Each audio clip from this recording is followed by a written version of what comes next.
सबसे हाथ जोड़कर प्रार्थना करती हूँ अपने, जैसे कि गुरु जी की दो चार बात भेज रही हूँ मालिक की दया से, संतों की दया से, इनमें छांट छांट के अपने आत्मन पे लागू कर। ये एक वो चीज है जो असली में हमें काम आएगी। सब चीज छोड़नी है, सब चीज छोड़नी है, लेकिन ये चीज साथ जाना है। ये ही एक चीज है जो साथ हमारे जानी है। तो गुरु की प्यारी साथ संगत जी, बड़े प्यार से संत महात्मा समझाते हैं कि बिगड़ संतों के, अब बिगड़ कर्मों के हमें कोई हाथ नहीं आएगा। बहुत कहा है कि एक घड़ी आधी घड़ी और आधी से पुनियाद, तुलसी संगत साध की कटे कोटि अपराध। बताओ, एक घड़ी आधी से पुनियाद, कितनी वाकई बात कह रहे हैं। सत्संग का उद्देश्य कितना है, माफ करना। एक वो वशिष्ठ थे, हमारे गुरु एक विश्वामित्र थे, वशिष्ठ जी और विश्वामित्र, दोनों जने बैठे हुए थे, बात कर रहे थे। बात बातों में ही कहने लगे कि भाई कहाँ से आया है। वशिष्ठ जी कहने लगे वहां से आया हूं सत्संग में। क्या है सत्संग में, क्या है सत्संग वत्संग, और तुम कहाँ थे। मैं तप करता हूं, तप। तो माफ करना, ये है बराबर।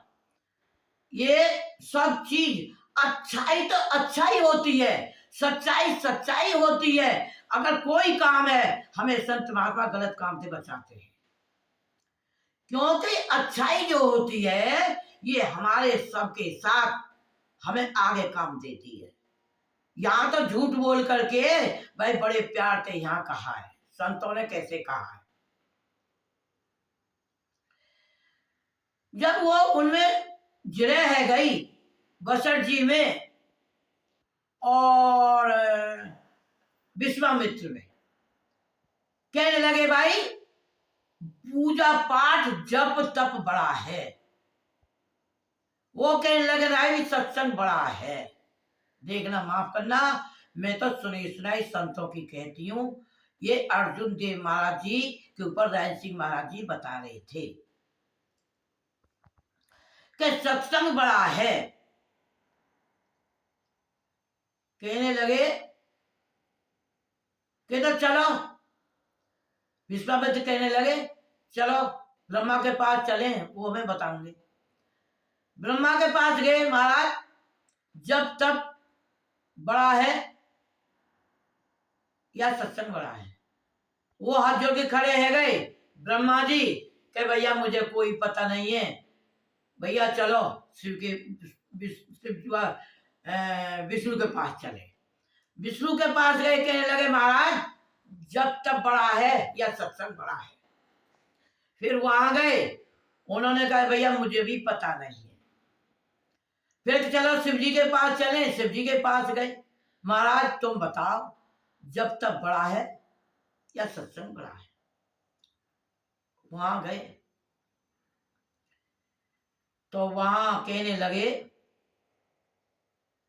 कि भाई चलो, वो भी हाथ जोड़ खड़े गए। अब वो तीनों चार हाथ जोड़ के कहने लगे भाई हमें बताना है। भाई ब्रह्मा जी कहने लगे तो शेष नाग के यहाँ चलो, जिनके ऊपर पृथ्वी रखी हुई है, वो जवाब देंगे इस बात का। अब वहां पे गए, वहां जाके कहने लगे कि भैया हम तो एक जवाब पूछने के लिए आए हैं कि क्या, कि जब तक बड़ा है या सत्संग बड़ा है। तो कहने लगे भैया आप ही निर्णय कर लेना। पहले उनसे कहने लगे विश्वामित्र थे कि भाई तुम अपना जप तप दो, कितना दोगे। उन्होंने 40 साल का दिया कि जो मेरे सटे पृथ्वी ऊपर ठहर जाएगी वो ही सत है। उन्होंने 40 साल के पर नहीं ली, फिर 60-80 साल का दे दिया, तब उन्होंने करा हुआ जो था, उन्होंने जितना तब करा उन्होंने दे दिया। माफ करना, मैं हाथ जोड़ के माफ, मैंने संतों की कही हुई कह रही हूँ, जानती मैं भी नहीं हूँ। जो संत महात्मा कहते हैं हमें उन पर अमल करना चाहिए। हमारे संत महात्मा क्या कहते हैं, तो सुना है कि वो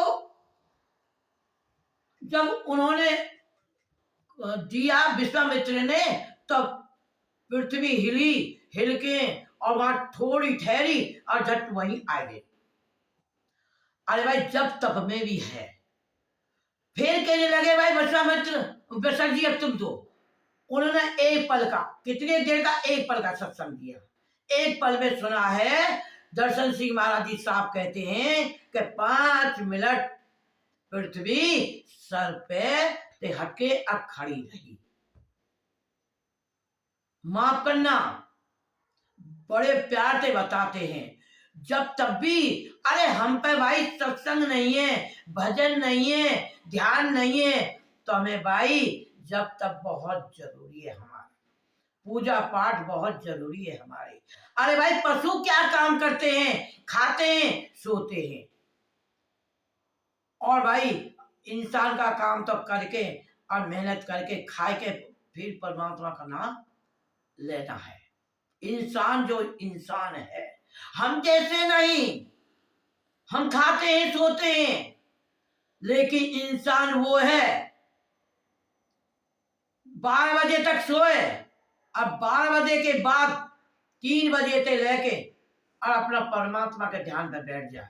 दिन में 12 घंटा दुनिया का काम करें, ऑफिस करें, दफ्तर करें, खेती करें, नौकरी करें, घर का काम करें, बच्चों का काम करें, और दिन में रात को फिर 2 बजे तक आराम से सोएं। आराम अपने शरीर को देना है तो 2 बजे तक सोएं, और 2 बजे के बाद फिर 6 बजे तक संत महात्मा कहते हैं उनका ध्यान करना चाहिए। संतों का कहना है, तो बड़े प्यार से संत महात्मा समझाते हैं कि सत्संग सच्चाई वो चीज है कि तुम कर लो एक वकील, मुकदमा जीतोगे। तुम कर लो एक वकील, मुकदमा जीतोगे। वहां अपनी कांगेरे, वहां अपनी अपनी कांगेरे, वहां तेरी नाए सुनांगे रे। तेने नाए देखिए तहसील, मुकदमा जीतेगा। तू कर ले एक वकील, मुकदमा। ये यहाँ के लिए नहीं है, यहाँ का इशारा है। जब हमारा कोई केस बिगड़ जाता है, हमारा काम बिगड़ जाता है, हम केस लड़ते हैं, तो बिगड़ वकीलों का, जज डायरेक्ट, हम जज पे नहीं जा सकते, हम वकीलों के वकील करते हैं, हम पैसों से वकील करते हैं। वकील हमारे, तो उसका भी वकील होता है, दूसरे का भी, और हमारा भी 2 वकील करे जाते हैं। जब हमें वो वकील हमारी पार लगाते हैं, जिता करके या हरा करके, कैसे भी। और ये एक आकर परमात्मा का वकील है, जो हमें वहां जा करके हमें हमारी गवाही देगा। वकील कौन है? वकील हमारा गुरु है। गुरु एक ऐसा हमारा साथ रहेगा, माँ रह जाएगी, बाप रह जाएगा, और पिता रह जाए, सब परिवार रह जाएगा, अकेली आत्मा जाएगी। कहाँ को जाएगी? अपने घर को। अरे भाई ठाड़े ठाड़े सब देखेंगे, जब आत्मा जाएगी कोई साथ नहीं जाएगा। एक अपना गुरु आएगा और वो हाथ पकड़ेगा, कहेगा तू चिंता मत कर, मैं तेरे साथ हूं। गुरु के बड़े बड़े फायदे हैं। अब फिर बताऊंगी कल इसी के ऊपर, कल बताएंगे। महाराज जी अपने आप मुझे महाराज जी भेजेंगे, जब मैं कल बताऊंगी कि गुरु बनाने के क्या क्या फायदे हैं। तो भाई माफ करना, कोई गलती हैगी हो तो मैं हाथ जोड़ के माफी मांग रही हूँ। और जो समझ में आए वो गुरु का है, और जो गलती है गई है उससे हाथ जोड़कर मुझे माफ कर दे।